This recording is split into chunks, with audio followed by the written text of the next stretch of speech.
What's up guys? Panibagong araw na naman. May papasyalan na naman tayo dito sa San Clemente, Tarlac, ang Sitio Dweg. Yun nga mga badlang people, papunta na kami ng mga oras na yan, sobrang init. Yun na nga, dito kami dumaan sa San Clemente. Dalawa kasi yung daanan dito sa ano tawag nito, sa Baksay, pwede din sa San Clemente. So yun, dito kami dumaan kasi mas maganda yung daan dito at mas walang mga lubak-lubak. So yun guys, kasama ko nga yung barkada ko. So yun, dumaan kami dito sa Barangay Maasin. Diretso lang to guys. Napakadali ng daan. Kitang-kita naman ninyo mga madlang people, ang ganda dito sa San Clemente, Tarlac. Tara na, dayuhin na ninyo. Bago ka pala makapunta dito, makikita nyo dito yung registration area. May bayad na rin 40 pesos. Ay, hindi pala 40 pesos ang bayad dito. 20 pesos lang pala per head. So yun, huminto muna kami dito. Ay, paalala lang pala sa mga pupunta dito, hindi to diretsong sementado kasi may mga rough road talaga kayong dadaanan dito at ay nako, nakaka-stress. Ito na, ipapakita ko sa inyo kung ano yung naranasan ko. So for the lakad, ang mga person. So ngayon guys, hindi po makaakyat yung sasakyan namin kaya naglakad na lang ako guys.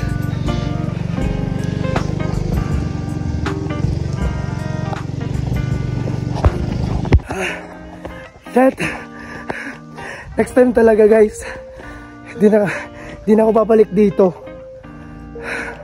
Grabe, ang layo ng nilakad ko. Kasi guys, kung pupunta kayo dito, tawag nito, pag yung mga motor nyo, dalawa kayo, ay hindi ka kaya. Kung depende na lang kung willing na maglakad yung kasama mo. Kaya ang balak ko talaga dapat ako lang pupunta dito eh. Grabe. Oh, katirik ng daan. Ayos lang sanang ganito kataas pero siya, lubak-lubak. Pagod na ako guys. Pero in fairness ang lamig ng klima dito. Nagpapawisan lang ako kasi pagod ako eh.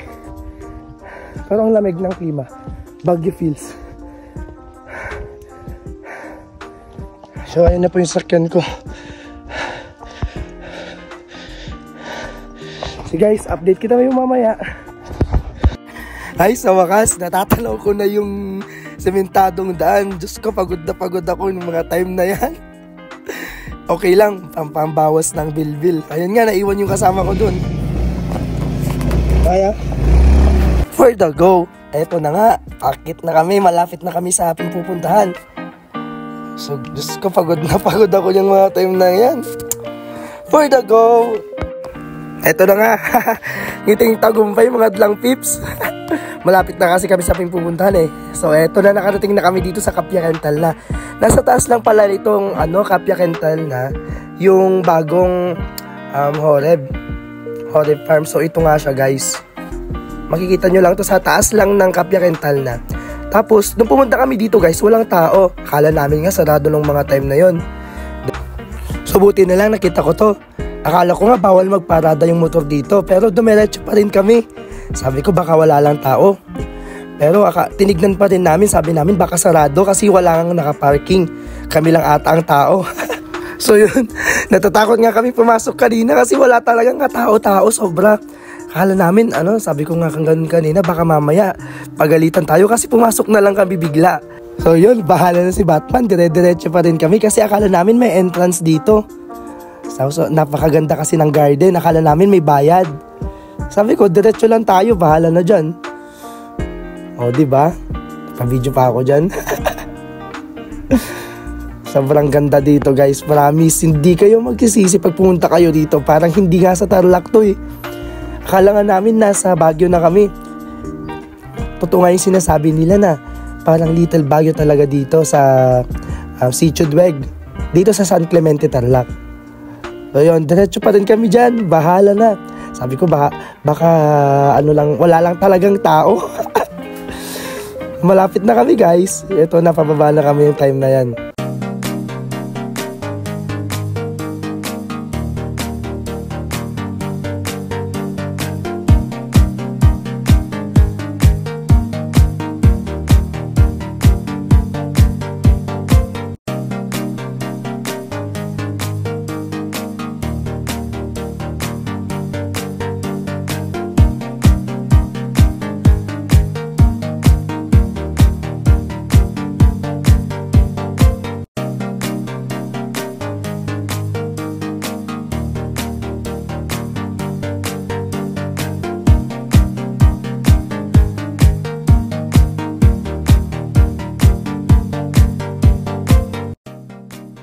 So yun nga, nakakagulat ang aming nadatnan mga chongs. Grabe, sobrang ganda dito. Perfect na perfect yung hangin at sobrang lamig. At hindi ka pa magugutom. Grabe. Tignan nyo naman yung view guys, sobrang ganda. Yun nga, oh my God. Perfect na perfect talaga dito, promise. Pag yung pagod na pagod ka sa trabaho, 'di ba? Yung gusto mo lang mag-unwind, mag-refresh, yung walang iniisip, o 'di ba? Sobrang ganda guys. So yun nga, mag-order na din kami dito ng pagkain namin. Sobrang ganda guys. At meron pa sila ditong telescope. Yun, pwede mo pang tignan yung nasa ibaba. Sobrang ganda guys. Uulit nga ako talaga dito kahit talagang naglakad ako ng sobrang layo. So yun, trinay ko na rin siya. Pero yan nga, nag-video ako mag-isa. Makikita ko mga dito yung mga puno, mga ibon, mga bahay sa ibaba. Babalik at babalik talaga ako dito guys. Sobrang ganda. Promise. Tignan nyo naman yung tanawin guys. Sobrang nakaka-peaceful of mind. Grabe. Lalo na't wala po ding tao kanina. Kami lang yung tao kanina guys. Then, sinabayan mo pa ng mainit na kape, diba? Apaka-perfect.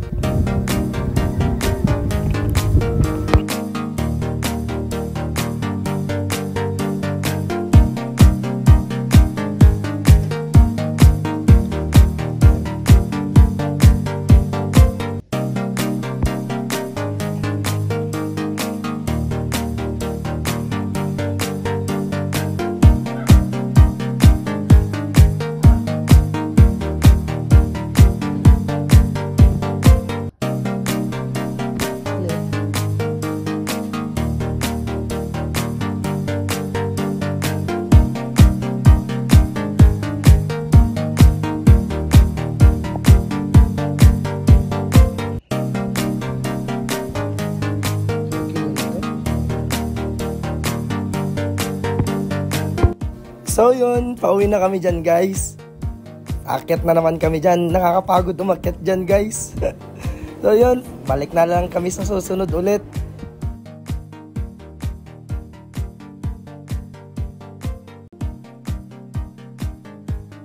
Bye guys!